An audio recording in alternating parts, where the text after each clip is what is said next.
ओम शांति।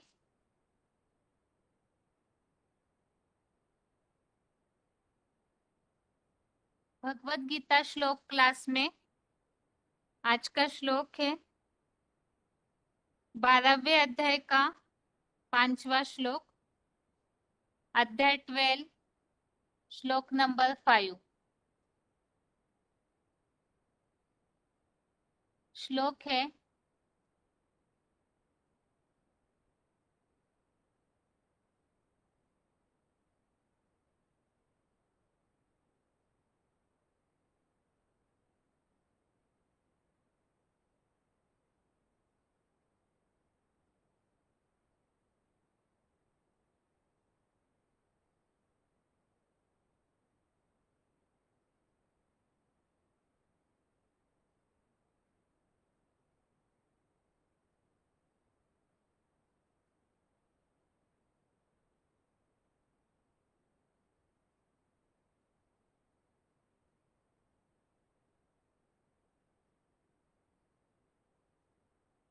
श्लोक है क्लेशो अधिकतरस्तेषाम् अव्यक्तासक्त चेतसाम् अव्यक्ता ही गतिर दुःखम देहवद्भिर अवाप्यते।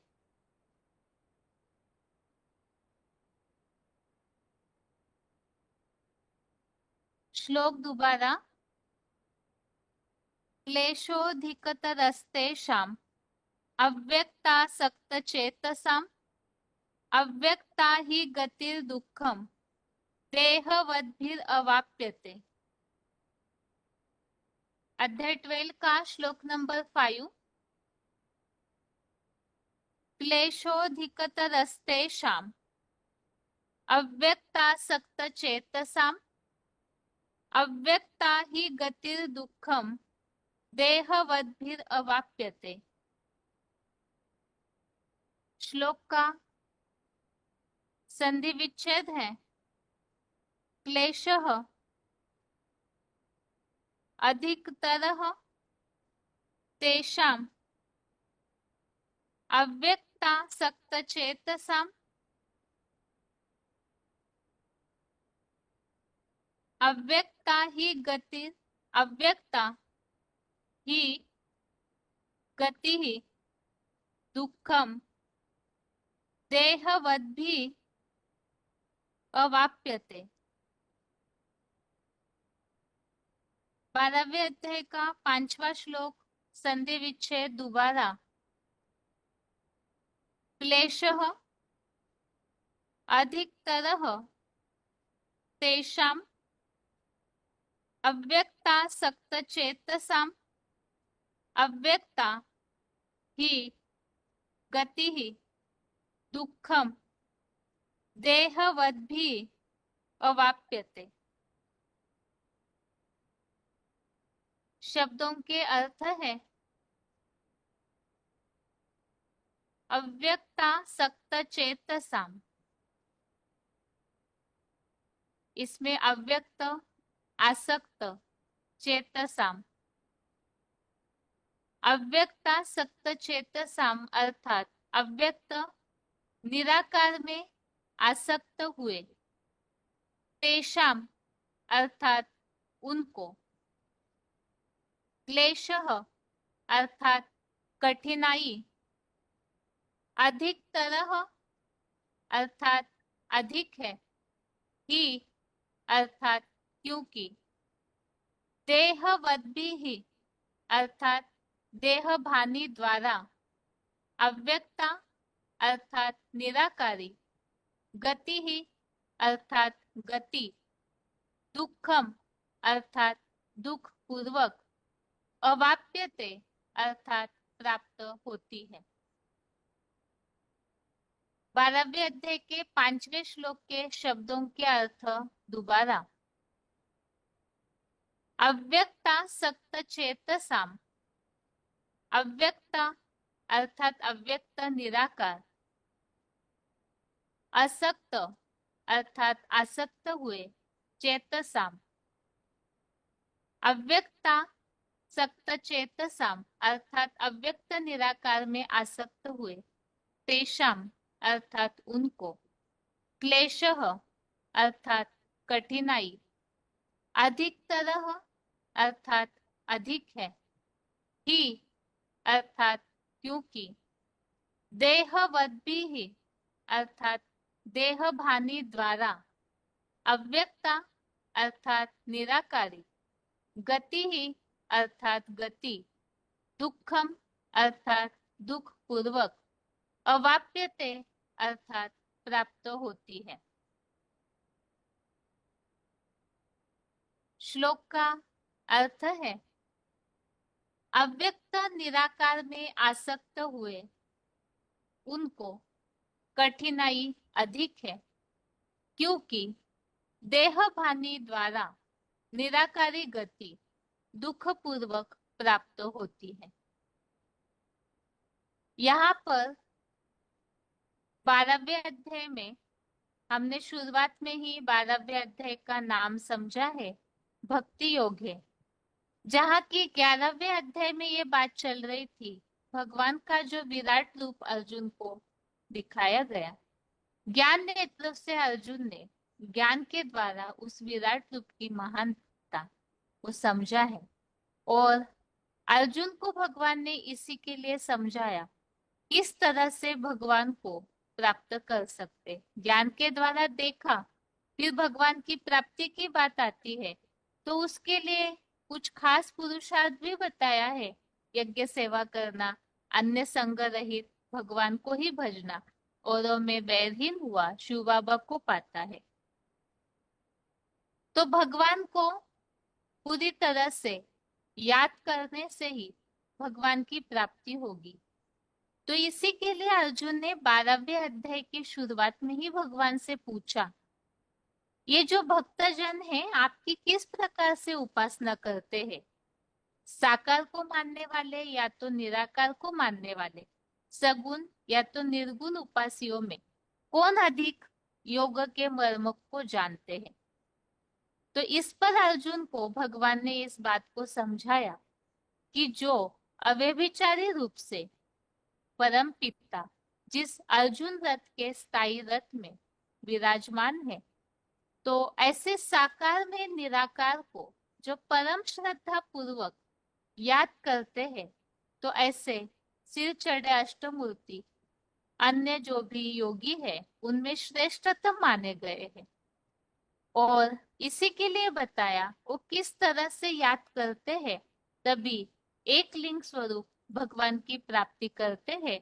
इसके लिए तीसरे और चौथे श्लोक में ये बात बताई कि जो ध्रुव तारा इस तरह से सदैव अचल अडोल है, पर्वत शिखरस्थ सदैव ऊंची स्टेज में रहने वाला है, और साथ में कभी नीचे न गिरने वाला, ऐसे जो पुरुषार्थ से संपन्न अवस्था को पहुंचा हुआ है उसको, और निराकार शिव ज्योति को जो वाचा रहित मन बुद्धि से अर्थात भक्ति मार्ग में जिस तरह से मंत्र जाप करते हैं, या तो वेद पाठ मंत्र उच्चारण ये जो भी किया जाता है, स्तुतियां वगैरह करना, तो इस सब से रहित, वाचा से रहित, जो 6वें अध्याय में उल्लेख आया हुआ है शब्द ब्रह्माति वर्तते, जो राजयोगी है शब्दों वाली दुनिया से पार जाता है, तो ऐसे जो भगवान को याद करते हैं और साथ ही में जो अपने इंद्रियों को पूरा संयम में रखकर समदर्शी होकर सब प्राणियों के कल्याण में लगे हुए भगवान की प्राप्ति करते हैं। तो इन सारे श्लोकों में साकार में निराकार की याद के लिए महत्व दिया हुआ है, और तभी वो भगवान तक पहुंच सकते हैं, प्राप्ति कर सकते हैं। अब केवल जो निर्गुण उपासी है, निराकार को मानने वाले, उनकी क्या स्थिति है उसके बारे में इस 5वें श्लोक में स्पष्ट किया है। अव्यक्त निराकार में जो आसक्त हुए हैं, केवल जो निराकार को ही मानते हैं, तो ऐसे जो योग लगाने वाले, भगवान से जो जुड़ने वाले हैं, उन निराकार की उपासना करने वालों को कठिनाइयां अधिक है, मेहनत अधिक है, संघर्ष ज्यादा है। और इसीलिए क्योंकि देह भानियों द्वारा निराकारी गति दुख पूर्वक प्राप्त होती है। अर्थात जन्म जन्मांतर तो स्वयं भी जन्म मरण के चक्र में आती है मनुष्य आत्माएं, और साथ ही में देहधारियों को साकार में याद करने की ही आदत सी हुई पड़ी है। तो ऐसे समय में जो निराकार में आसक्त होते हैं, निराकार तक पहुंचना चाहते हैं, तो उनके लिए वो निराकारी गति बहुत दुख पूर्वक प्राप्त होती है। तो ये दुख पूर्वक प्राप्त होती है अर्थात क्या, इसे ही क्लैरिफिकेशन वाले अर्थ में समझाया है कि निराकारी गति अर्थात क्या है और क्या दुख होता है।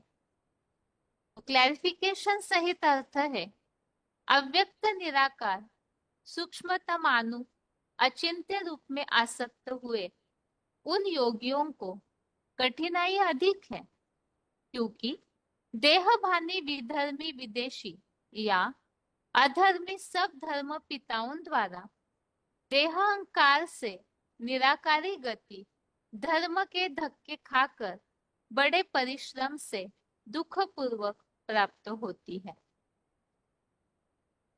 तो इस श्लोक में इससे समझाया है कि जो अव्यक्त निराकार अर्थात परम पिता का जो रूप गीता में अन्य श्लोकों में भी उल्लेखित है, अणु से भी अनुरूप है, सूक्ष्मतम अणु, और ऐसा अणु एकदम छोटा और ज्योति किरण है, तो उसका कोई भी चिंतन नहीं कर सकता, तो अचिंत्य अचिंत्य रूप वाला है।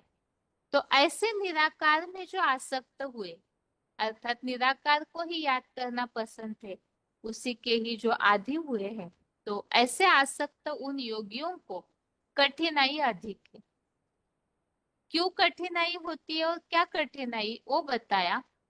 देहभानी विदेशी विधर्मी या अधर्मी सब धर्म पिताओं द्वारा देह अहंकार से निराकारी गति धर्म के धक्के खाकर बड़े परिश्रम से दुख पूर्वक प्राप्त होती है।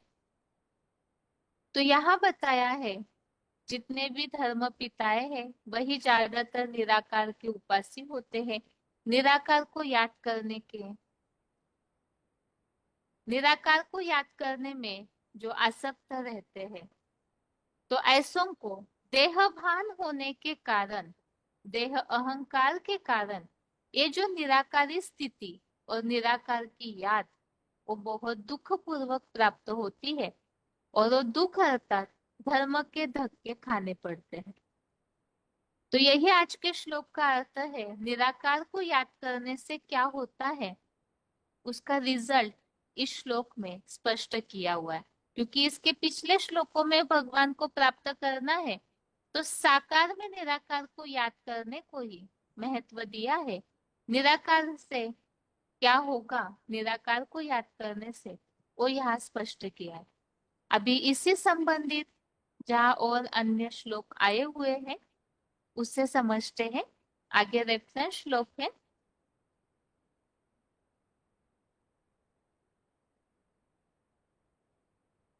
यहाँ अव्यक्त, ऐसा जहाँ उल्लेख आया हुआ है श्लोक में, अव्यक्ता सत्य चेतसम, तो इसके लिए ही 7वें अध्याय का 24 अध्याय 7 का श्लोक नंबर 24, इसमें भी मुझ अव्यक्त शिव को, तो शिव निराकार जो है वो अव्यक्त है ऐसा उल्लेख आया हुआ है।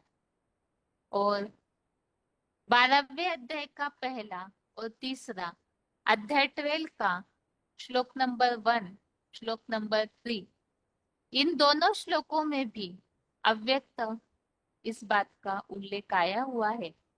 जो तीसरे श्लोक में है अव्यक्तम पर्युपासते अर्थात निराकार की याद करने की बात, और परम पिता अव्यक्त है ऐसा पहले श्लोक में भी उल्लेख। और आगे है जहाँ श्लोक में अचिंत्य रूप सूक्ष्मतम अणु होने के कारण अचिंत्य रूप वाले हैं ऐसा उल्लेख है। तो उसके लिए अगला श्लोक है रेफरेंस श्लोक।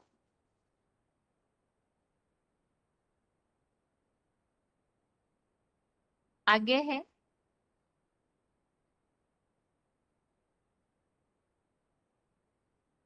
8वें अध्याय का 9वां अध्याय 8 का श्लोक नंबर 9 में है सर्वस्य धाता रमचिंत्य रूपम। तो इसमें अचिंत्य रूप ऐसा उल्लेख आया हुआ है और अचिंत्य रूप अर्थात ही सूक्ष्माणु से भी अति सूक्ष्म है जिसका चिंतन नहीं कर सकते हैं।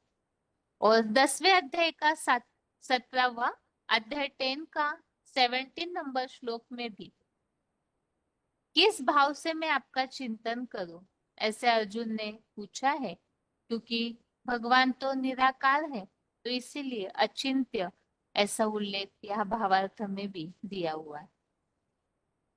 इस तरह से आज के श्लोक का अर्थ और रेफरेंस श्लोक हमने समझे। अभी आगे है पॉइंट्स।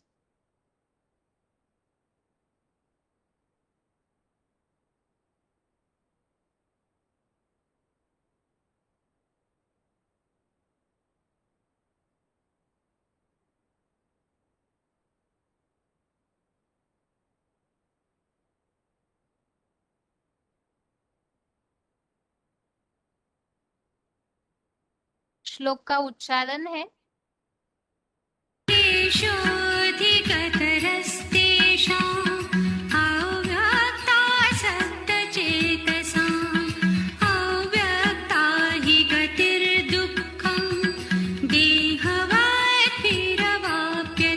अव्यक्त निराकार बनी अव्यक्त मूर्ति ज्योतिर्लिंग में आसक्त हुए उन योगियों को कठिनाई अधिक है, क्योंकि देहभानी विधर्मी विदेशी या अधर्मी 10 धर्म पिताओं द्वारा देहाकार से निराकारी गति धर्म के धक्के खाकर बड़े परिश्रम से दुखपूर्वक प्राप्त होती है।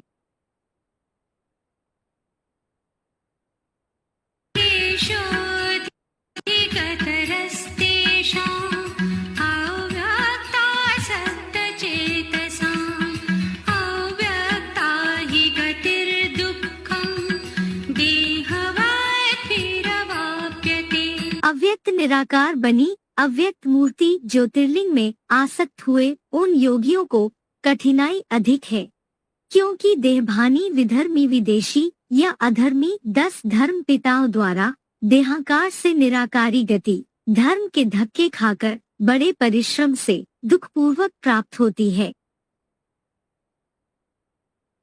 आगे है श्लोक संबंधित पॉइंट्स है वार्तालाप number 1230, discussion number 1230, 23 minute 23 minutes के बाद से लिया हुआ पॉइंट है निराकार में आसक्त हुए उन योगियों को कठिनाई अधिक होती है।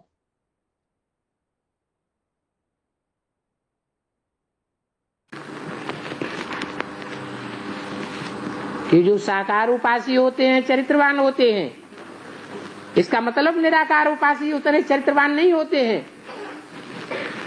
बल चरित्रवान नहीं होते हैं, तो भी क्षिप्रगामी होते हैं। अर्थात पुरुषार्थ में तीव्र गति उनकी होती है। तीव्र गति होने के कारण वो पहले पहले परमधाम पहुंचेंगे या बाद में पहुंचेंगे? पहले पहले परमधाम पहुंचते हैं। जो परमधाम पहले पहुंचेंगे वो पहले पहले सृष्टि में आवेंगे या बाद में आवेंगे?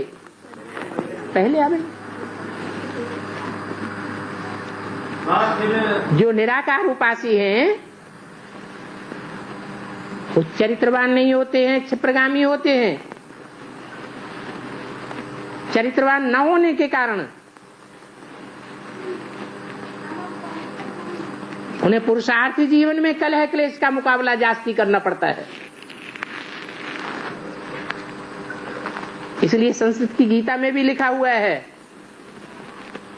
क्लेशो अधिकतरस्तेषाम अव्यक्त आसक्त चेतसाम। जो अव्यक्त में जिनके चित्त आसक्त है अव्यक्त अर्थात बिंदु रूप में जिनका चित्त आसक्त है। बिंदु दिखाई पड़ता है तो अव्यक्त है या व्यक्त है? अव्यक्त है। तो जो अव्यक्त रूप के आसक्तिवान हैं उनको जीवन में कलह क्लेश का ज्यादा मुकाबला करना पड़ता है पुरुषार्थी जीवन में। तो सबसे जास्ती दुनिया में अव्यक्त स्टेज की तरफ आकर्षित रहने वाली कौन सी आत्मा है? राम वाली आत्मा। प्रैक्टिकल जीवन में, ब्राह्मणों के जीवन में सबसे जास्ती कलह क्लेश का मुकाबला जीवन में किसको करना पड़ता है? राम वाली आत्मा को करना पड़ता है। तो खराब बात है या अच्छी बात है? अच्छी बात है। लो, अरे भगवान बाप छत्र छाया बनने के लिए आया हुआ है तो कलह क्लेश की परवाह होनी चाहिए या नहीं होनी चाहिए? हैं? नहीं होनी चाहिए। अगला पॉइंट है VCD number 2910, VCD number 2910, 27 minute 27 minutes के बाद से लिया हुआ पॉइंट है। देहभानी द्वारा निराकारी गति बड़े परिश्रम से दुख पूर्वक प्राप्त होती है।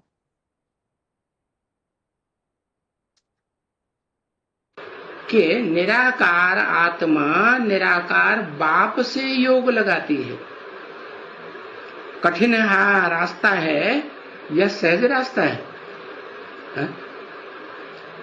ऐसा है। गीता में तो बताई दिया शास्त्रों में क्या? अव्यक्ताद् गतिर्दुःखम देहवद्भिरवाप्यते। जो अव्यक्त गति है, अव्यक्त को याद करना, अव्यक्त अर्थात निराकार आत्मा को याद करके निराकार बाप को याद करना, ये बहुत दुख पूर्वक प्राप्त होता है। तो और भी धर्म पिताएं निराकार को याद करते हैं। जानते तो हैं कि आत्माओं के बीच में सबसे पावरफुल आत्मा कौन? Supreme soul. ये जब बात बुद्धि में बैठ जाती है तो वो भी खुद भी ये तो समझ जाते हैं कि मैं भी आत्मा हूं, है? तो पावरफुल है तो किसको याद करेंगे? सबसे पावरफुल को ही याद करते हैं। भले कठिन हो जाता है, क्यों कठिन हो जाता है? क्योंकि जन्म जन्मांतर के संस्कार शरीर में रहने के है ना, भोगी रहने के है ना, इसलिए कठिन हो जाता है। लेकिन फिर भी वो हिम्मत करके मेहनत करके है और दुख पूर्वक भी वो याद निराकार को करता है। तो उससे क्या होता है? वो शूटिंग हो जाती है। क्या कि धर्म पिताओं को धर्म स्थापन करने में जितना तकलीफ होती है उतना और किसी को, उनके फॉलोअर्स को नहीं होती। होती है? नहीं होती। अगला पॉइंट है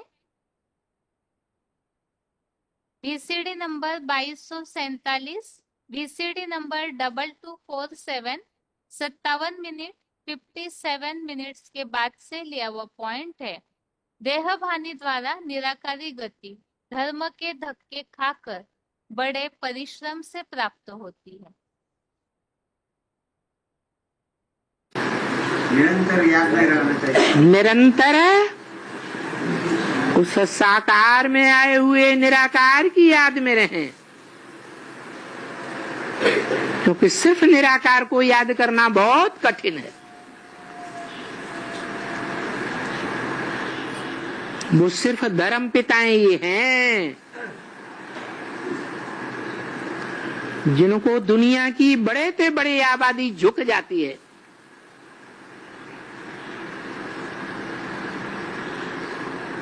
क्योंकि वो सिर्फ निराकार की याद में रहते हैं। कितना भी कठिन रास्ता है जो गीता में बोला है, अव्यक्तात् गतिर्दिक दुखम देह बद्धिर्वाप्यते। जो अव्यक्त गति है, अव्यक्त स्टेज है, वो देहधारियों के द्वारा बड़े दुख पूर्वक प्राप्त होती है। और बड़े बड़े दुख है वो धर्म स्थापन करने वाले धर्म पिताएं ही उठाती है। धर्म की धक्का खाने की सबसे बड़ी हिम्मत कौन करते हैं? धर्म पिताएं या उनके फॉलोअर्स हैं? धर्म पिताएं करते हैं। तो इस तरह से श्लोक संबंधित पॉइंट्स हमने समझे हैं। किस तरह से धर्म पिताओं को निराकार को याद करने के कारण धर्म के धक्के खाने पड़ते हैं, और जो निराकारी गति है, क्योंकि निराकार को याद करेंगे तो निराकारी स्टेज तो बनेगी, लेकिन वो बहुत ही मेहनत से बनती है, और उसके लिए धर्म पिताओं को धर्म के धक्के भी खाने पड़ते। जितना कि उनके फॉलोअर्स के लिए मेहनत नहीं है, लेकिन जो मेन धर्म पिताएं हैं उन्हें ज्यादा धर्म के धक्के मिलते भी हैं, और उसी आधार से निराकारी स्टेज अर्थात ही निराकारी गति वो भी बहुत मुश्किल से प्राप्त होती है। ये आज के श्लोक का अर्थ है। अभी आगे है रिवीजन।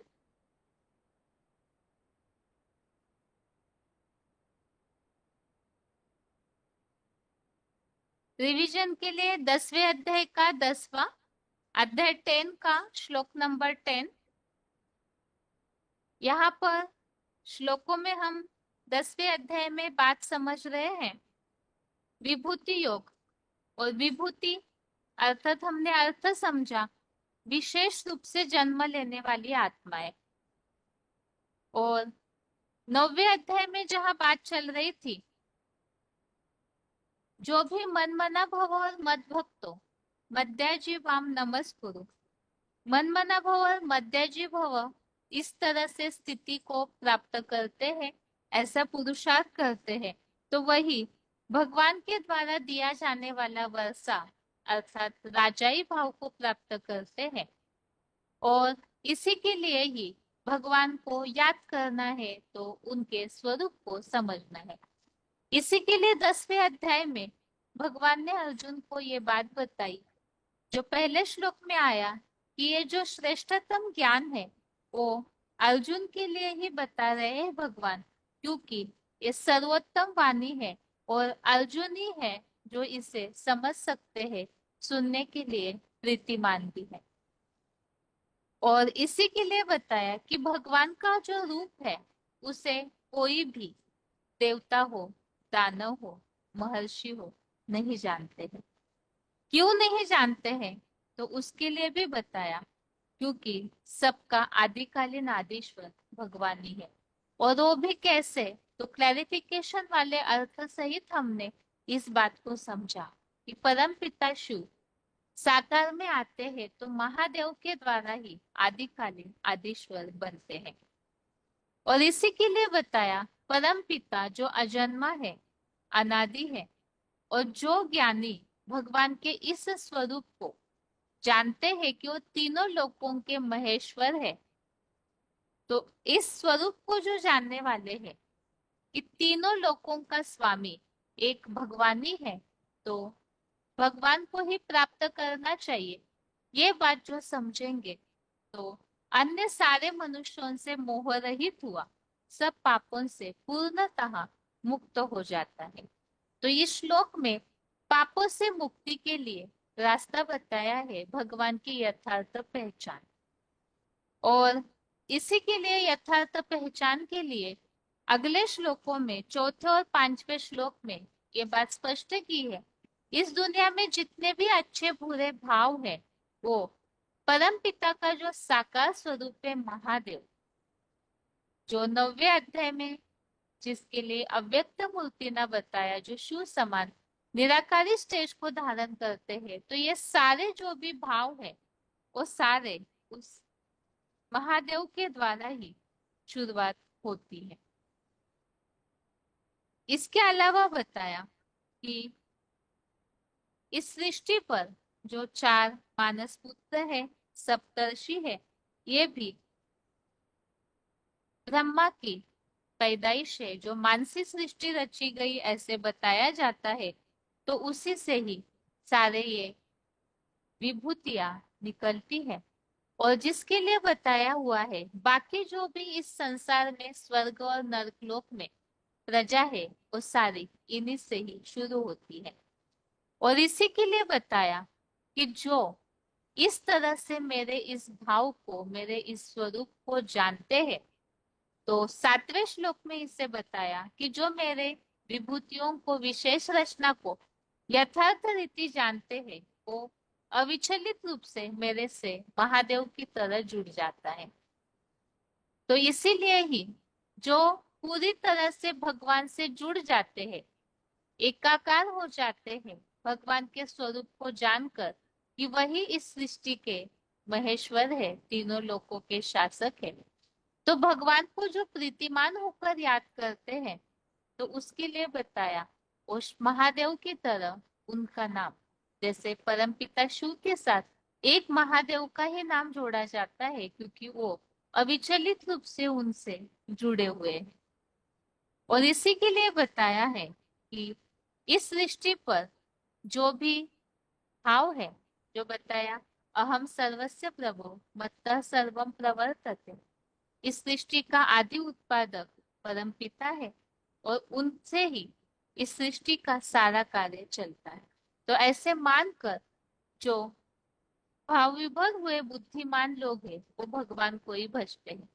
इस सृष्टि का सारा कार्य भगवान के द्वारा चलता है, वही इस सृष्टि के आदिकालीन आदिश्वर है, ऐसे जो मानते हैं और एक भगवान को ही अव्यभिचारी रूप से याद करते हैं, तो उन्हें बुद्धिमान कहा है। और बाकी जो व्यभिचारी रूप से अन्य अन्य को, धर्म पिताए, फरिश्ते, अन्य किसी को भी याद करते हैं, तो उन्हें बुद्धू कहा गया है।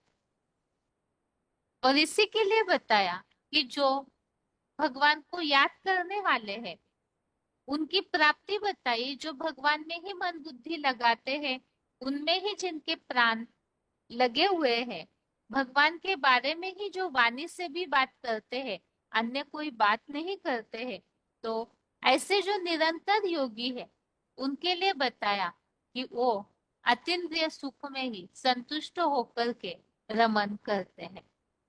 अभी आगे इससे संबंधित अगला श्लोक जो आज के रिवीजन के लिए है, 10वें अध्याय का 10वां, इस श्लोक में भी भगवान को याद करने का महत्व स्पष्ट किया है। अध्याय 10 का श्लोक नंबर 10 श्लोक है, तेषां सतत युक्तानां भजतां प्रीतिपूर्वकं ददामि बुद्धि योगम तम येन मामुपयान्ति ते। श्लोक फिर से, तेषां सतत युक्तानां भजतां प्रीतिपूर्वकं ददामि बुद्धि योगम तम येन मामुपयान्ति ते। अर्थात प्रीतिपूर्वक याद वाले उन निरंतर योगियों को वह एकाग्र और अव्यभिचारी बुद्धि योग देता हूँ, जिससे वे यही मेरे प्रतिरूप को पहुंच जाते हैं। तो बताया कि एक तो भगवान से ही सारा कार्य चलता है, ऐसे मानने वाले एक भगवान को ही याद करते हैं, जिनकी मन बुद्धि पूरी तरह भगवान में ही लगी हुई है, वो अतीन्द्रिय सुख को पाते हैं।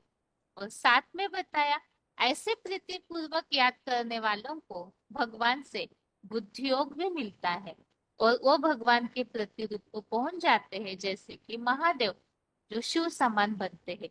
तो ये याद की स्टेज बताई, भगवान को पाना है तो अव्यभिचारी याद की आवश्यकता है।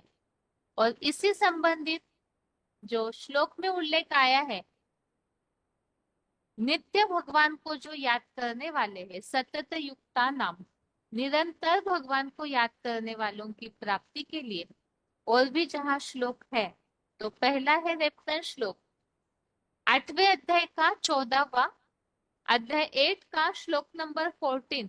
इसमें बताया हुआ है, नित्य युक्तस्य योगिनः, जो अव्यभिचारी मन बुद्धि रूपी चित्त से मुझको नित्य निरंतर लगाव पूर्वक प्रेम से याद करता है, तो उस नित्य नियम पूर्वक लगनशील रहने वाले योगी को मैं सुख पूर्वक मिलता हूँ। तो यहाँ पर भगवान से प्राप्ति करना है तो शर्त बताई, नित्य याद करना है निरंतर और प्रेम से। प्रीति पूर्वक याद करने वाले निरंतर योगियों को बुद्धि योग देता हूँ, अर्थात ऐसी शक्ति भगवान से प्राप्त होती है। यहाँ एक बात समझ सकते हैं, जैसे मुरलियों में भी ये बात बाबा बताते हैं कि कभी अमृत वेला उठे, कभी नहीं उठे, कभी याद की, कभी अच्छी याद नहीं हुई। तो ये जो ऊपर नीचे स्थिति लगातार होती है, तो उससे जो अनुभूति होनी चाहिए योग की अवस्था की, वो नहीं हो पाती है। तो इसीलिए इन श्लोकों में ये महत्व बताया, नित्य निरंतर और साथ में प्रीति पूर्वक और अव्यभिचारी याद, ऐसों को ही भगवान सुख पूर्वक मिलते हैं, अर्थात ऐसी ऊंची प्राप्ति भी होती है। अभी आगे और रेफरेंस श्लोक है।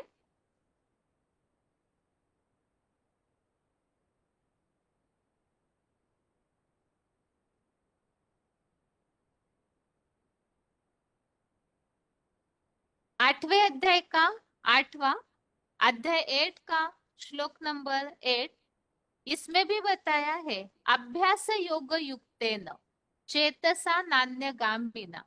इसमें भी स्पष्ट किया है, अभ्यास द्वारा योग युक्त हुई अव्यभिचारी मन बुद्धि से अर्जुन रथ में प्रविष्ट मामेकम की सतत याद से ज्ञान स्वरूप दिव्य प्रकाश युक्त परम पुरुष परम पिता शिव प्लस बाबा को पाता है।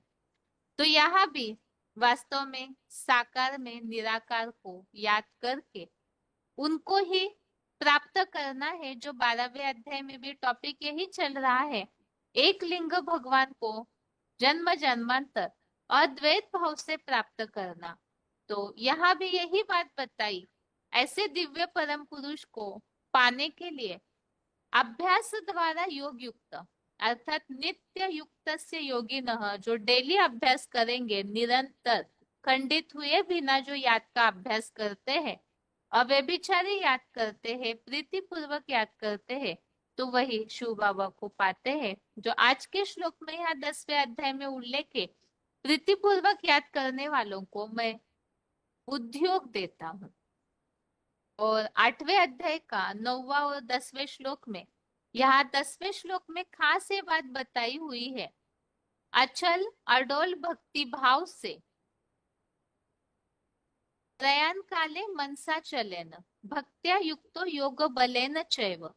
और उनकी प्राप्ति बताई हुई है कि जो प्रलय काल में अचल अडोल भक्ति भाव से और अव्यभिचारी मन बुद्धि द्वारा योग बल पूर्वक लगा हुआ भ्रूमध्य में ही प्राण रूप आत्म ज्योति बिंदु सूक्ष्म बिंदु स्वरूप को अच्छे से स्थिर कर याद करता है, वह उस श्रेष्ठतम हीरो पाठधारी शिव समान दिव्य ज्योति परमात्मा को पाता है, ऐसे कि शिव बाप स्वयं जन्म जन्म का साथी हो गया हो।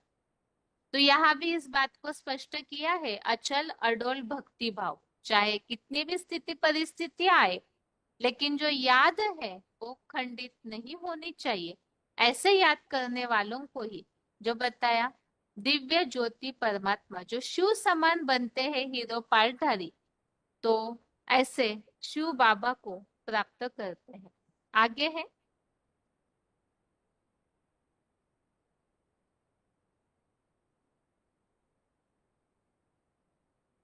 8वें अध्याय का 7वां अध्याय 8 का श्लोक नंबर 7, इसमें भी इस बात को बताया है, जो शिव ज्योति को स्मरण कर युद्ध कर और पूरी तरह अर्पित हुई मन बुद्धि वाला राजयोग से मेरे भाव को ही पाता है।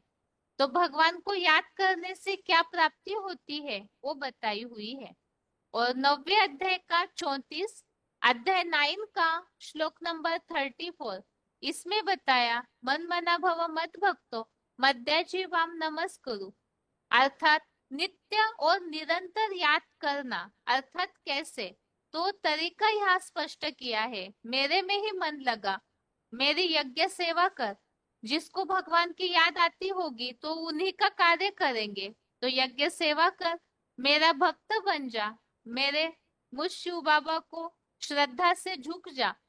यह झुकना अर्थात कोई भक्ति मार्गीय बात नहीं, बुद्धि से पूरी तरह अर्पण होना, श्रीमत पे चलना और ऐसे अव्यभिचारी मन बुद्धि रूप आत्मा का लगाव लगाए मेरे आश्रित हुआ मुझको ही पाएगा। अर्थात भगवान जो राजाई का वर्षा देते हैं उसकी प्राप्ति। और अगला श्लोक है 18वें अध्याय का 65, अध्याय 18 का श्लोक नंबर 65। इसमें भी बताया मन मना भव मद भक्तो मद्याजीवाम नमस्कुरु। अर्थात जो इस तरह से मन मना भव और मध्यजी भव बनते हैं, यज्ञ सेवा करते हैं, भगवान को ही याद करते हैं, तो वो भगवान को ही प्राप्त करते हैं। तो इस तरह से यहाँ इन सारे ही श्लोकों में और आज के रिवीजन के श्लोक में भी नित्य निरंतर अव्यभिचारी भाव से प्रीति पूर्वक एक शिव बाबा में ही लगाव लगाए। जो याद करते हैं तो उन्हें भगवान बुद्धियोग देते हैं, राजाई भाव की प्राप्ति होती है, शक्ति मिलती है, दिव्य ज्योति परमात्मा को पाते हैं, ऐसा स्पष्ट किया हुआ है। अभी आगे इसी श्लोक का भी उच्चारण सुनते हुए हम जो पॉइंट्स है उसे भी समझते हैं।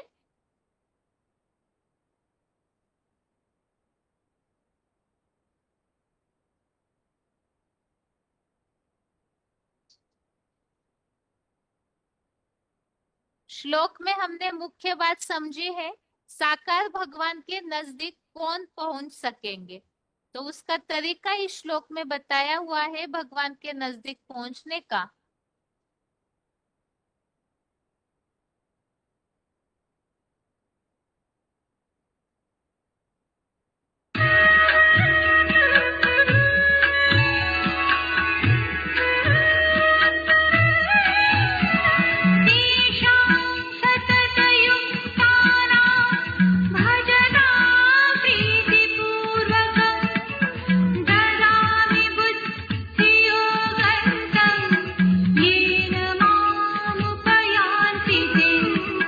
प्रीतिपूर्वकम भजताम तेषाम सतत युक्तानाम। प्रीतिपूर्वक याद वाले उन निरंतर योगियों को तम बुद्धियोगम ददामि, वह बुद्धियोग देता हूँ। येन ते माम उपयांति, जिससे वे मेरे को पहुँच जाते हैं। प्रीतिपूर्वकम भजताम तेषाम सतत युक्तानाम तम बुद्धियोगम ददामि येन ते माम उपयांति। भावार्थ, प्रीतिपूर्वक याद वाले उन निरंतर योगियों को वह एकाग्र और अव्यभिचारी बुद्धियोग देता हूँ, जिससे वे यही मेरे प्रतिरूप को पहुँच जाते हैं। बाप दादा ने देखा हर एक बच्चे में इसमें की शक्ति आती। Audio number 527, audio number 527। प्रीतिपूर्वक याद करने वाले निरंतर योगियों का अव्यभिचारी बुद्धियोग।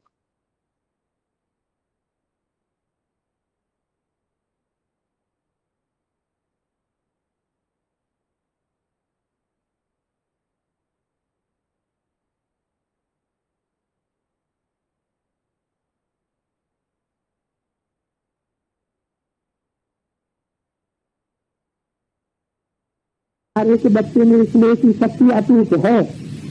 यह स्नेह की शक्ति हर बच्चे को सहज योगी बनाए रही है। ज्यादा सहज योगी और निरंतर योगी की साधा के बनते हैं, जिसमें जितना ज्यादा अब विचारी स्नेह बाबा के लिए भरा होगा क्या, वो उतना ही सहज योगी बन जाएगा।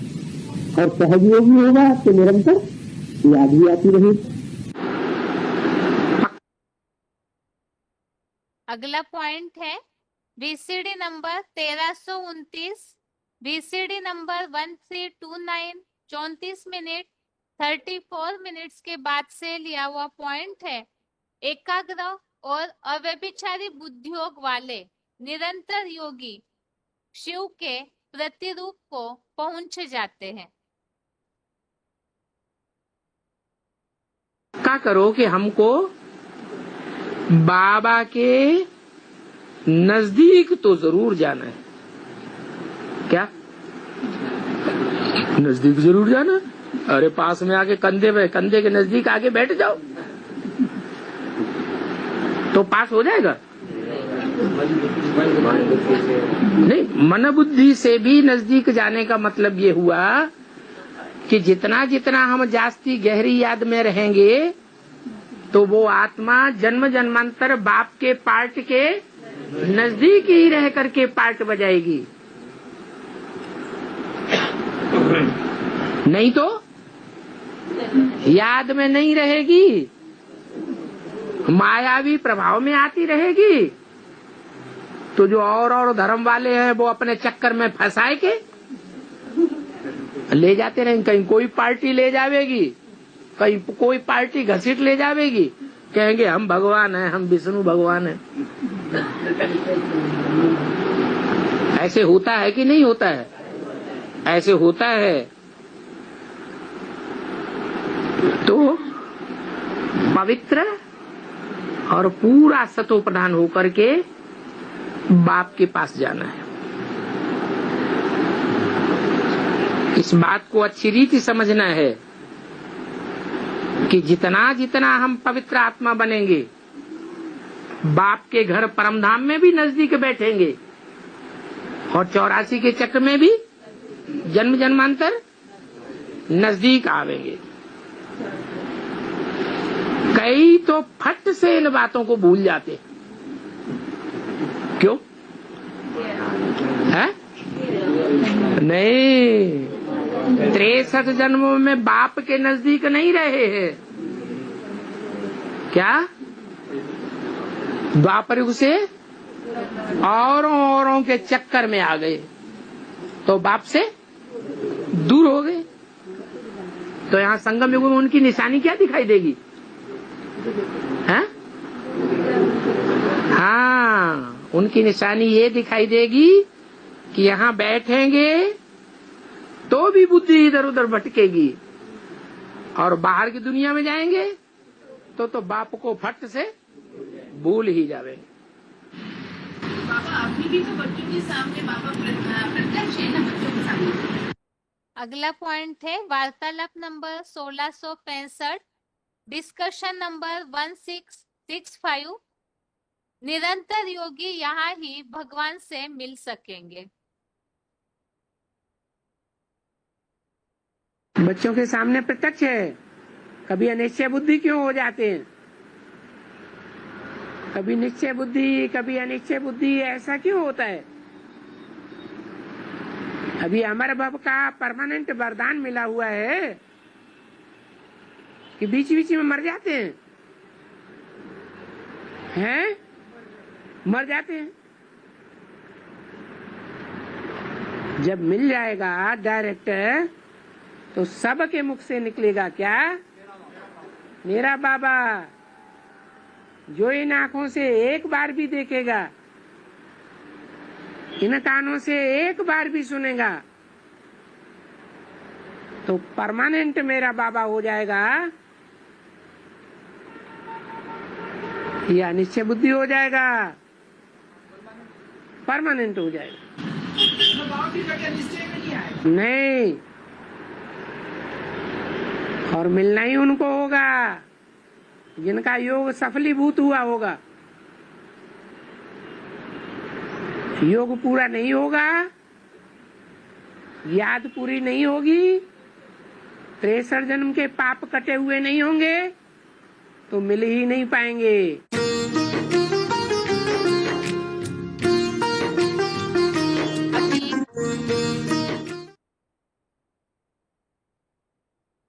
आगे है आज का श्लोक। एक बार फिर से रिवाइज करके आज का क्लास पूरा करते हैं।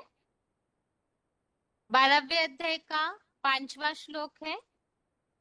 अध्याय 12 का श्लोक नंबर 5 है। क्लेशोधिकतरस्तेषाम् अव्यक्तासक्तचेतसाम् अव्यक्ता ही गतिर दुखम देहवद्भिर अवाप्यते। श्लोक फिर से।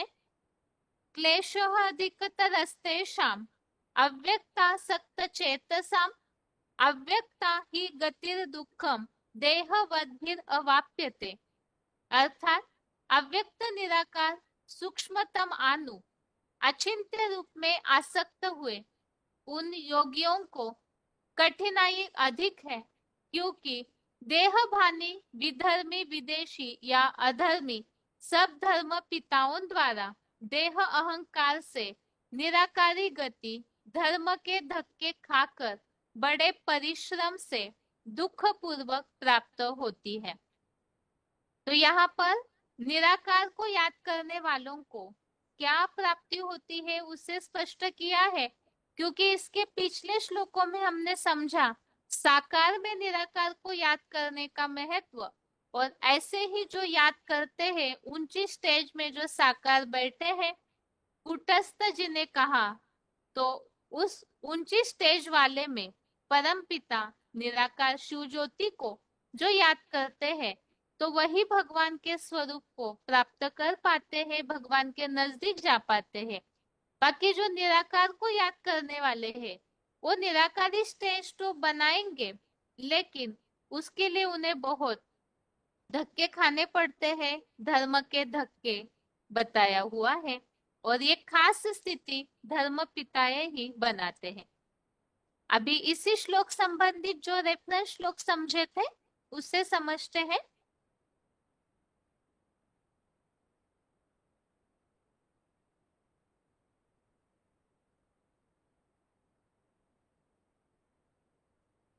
जो श्लोक में उल्लेख आया है परम पिता का जो स्वरूप है अव्यक्त है, उसके लिए 7वें अध्याय का 24, अध्याय 7 का 24, इसमें अव्यक्त शिव ऐसा उल्लेख आया हुआ है, और 12वें अध्याय का पहला अध्याय 12 का श्लोक नंबर 1, इसमें भी उल्लेख आया है अव्यक्त अर्थात परमपिता शिव जो निराकार है, दिखाई नहीं देते हैं, तो अव्यक्त अर्थात अदृश्य निराकार शिव ज्योति। और 12वें अध्याय का तीसरा अध्याय 12 का ही श्लोक नंबर 3, इसमें भी अव्यक्त ऐसा उल्लेख आया हुआ है निराकार परमपिता के लिए। आगे है